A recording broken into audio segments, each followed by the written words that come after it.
You touch my babies, it's a wrap for you. What up, Ho Biscuits? It's your girl Skitten, back at it again. First and foremost, hope you guys are doing well. Hope you guys are staying safe and sanitized. Today we are here to watch an extra history video. This is Queen Nzinga, Rise of a Legend.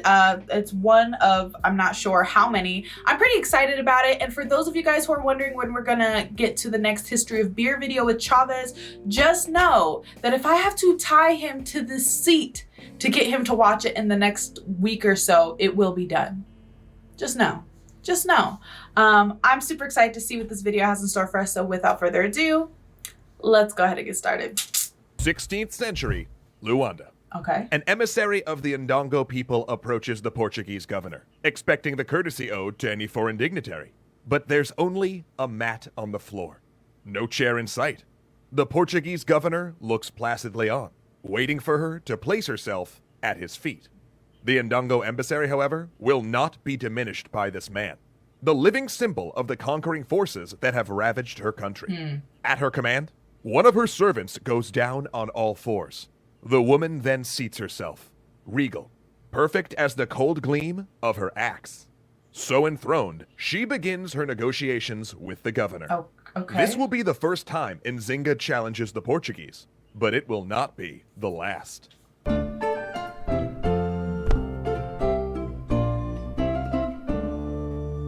First of all, I understand that I'm looking at this with a modern lens, but somehow I don't feel like dehumanizing one of your servants because like you're being disrespected. Somehow I just that also doesn't seem like it helps with anything with the respect issue, right? Am I okay? You know what? Whatever. One quick aside before we continue the tale. Okay. Please give a warm extra history welcome to Cass, What who up? guest wrote these next two episodes.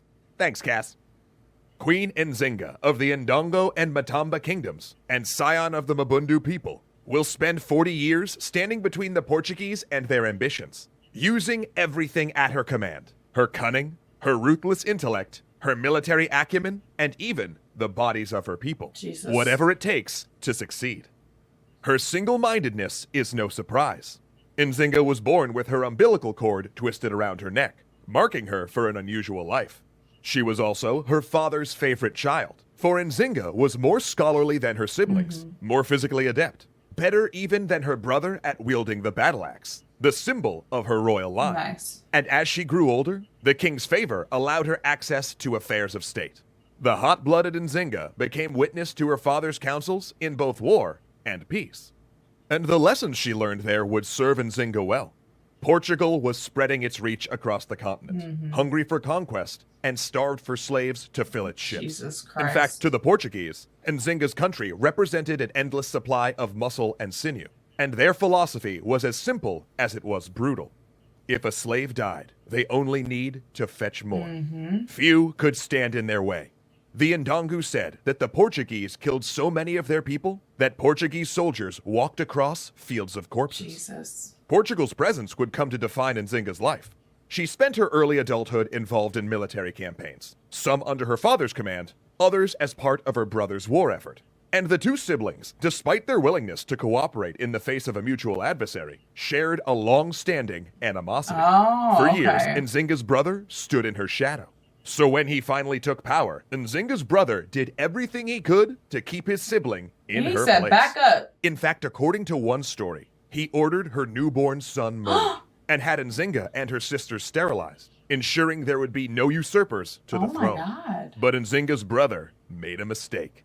He didn't count on how deeply the desire for revenge would settle into her bones. Just to be clear, you touch my babies, it's a wrap for you. It might not be today, it might not be tomorrow, it might not be in a couple years, but best believe you finna get what's coming to you, bro. That's just what's gonna happen. So when he sent his sister to speak to the Portuguese, he did so out of desperation. Nzinga, on the other hand, did it because she saw an opportunity. Luanda, 1626. Nzinga's mission to the Portuguese. Nzinga is charm incarnate, elegant, endlessly amiable. She arrives at the head of a massive delegation, carried by her servants, resplendent in the finery of her people. a queen. Yet, she remains the picture of humility. Every official to ask of her time is granted an audience. She courts the friendship of the governor's wife, and she embraces the Catholic faith. The Portuguese negotiators see Nzinga as the equal her brother never was, worthy of their respect and even worthier of their caution.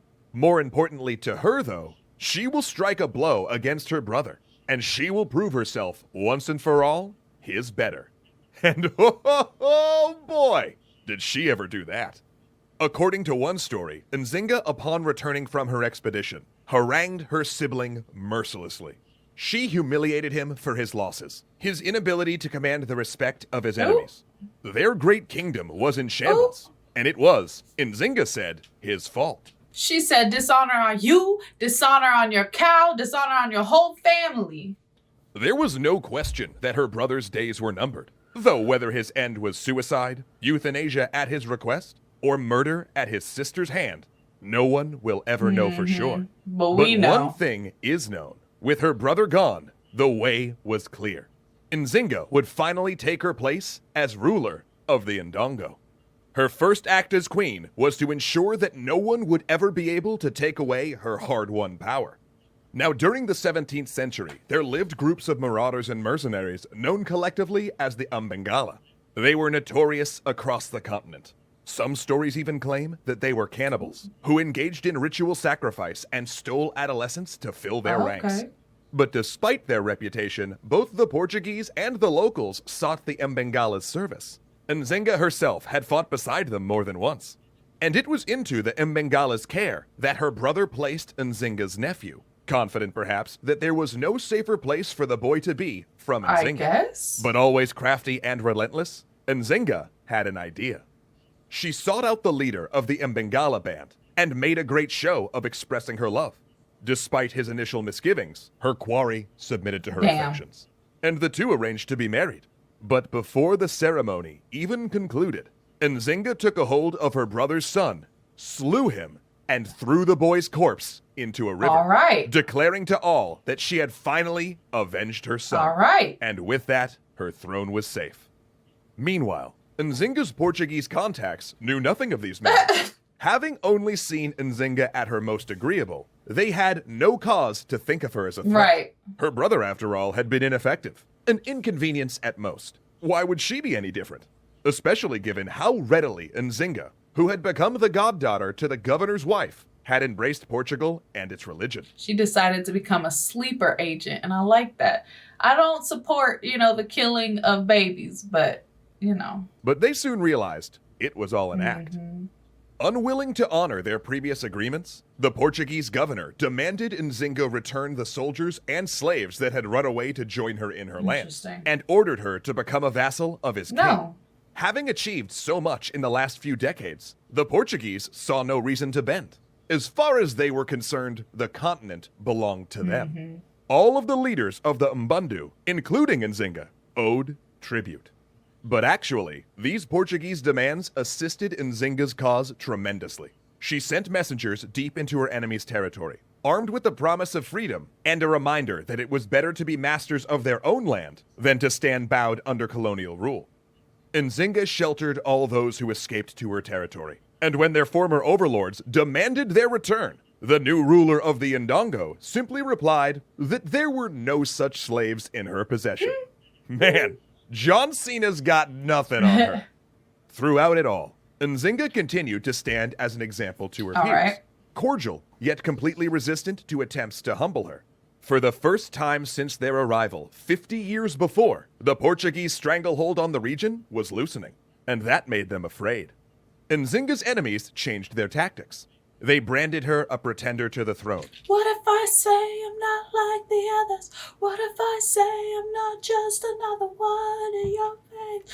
You're the pretender. Sorry. I really like that song. That's the first thing I thought of. Nzinga's enemies changed their tactics. They branded her a pretender to the throne, unfit for rulership because of her gender. In one of his many letters to the Portuguese king, the governor of Luanda wrote that, "But a woman has never governed this kingdom." And because of that, she needed to be replaced. When Nzinga heard that officials in Luanda had decided to capture her and install a hand-picked candidate in her place, she fled, because she knew she was not yet ready for an all-out war, not with the Portuguese, and definitely not on their terms. But if her old enemies were expecting Nzinga to vanish, they were wrong. Nzinga settled in a lowland area in the northeastern fringe of the old Ndongo state, close to the kingdom of Matamba, where ancient queens once ruled. Here, among their ghosts, she settled and began amassing her power, waiting again for the right moment to strike. And new allies trickled in to join her. And that was when the political landscape changed. Okay. For the Dutch had arrived to South Central Africa, looking for slaves and a way to disrupt the Portuguese expansion. Nzinga looked at this enemy of her enemy and sent her ambassadors. She said, the enemy of my enemy is my friend.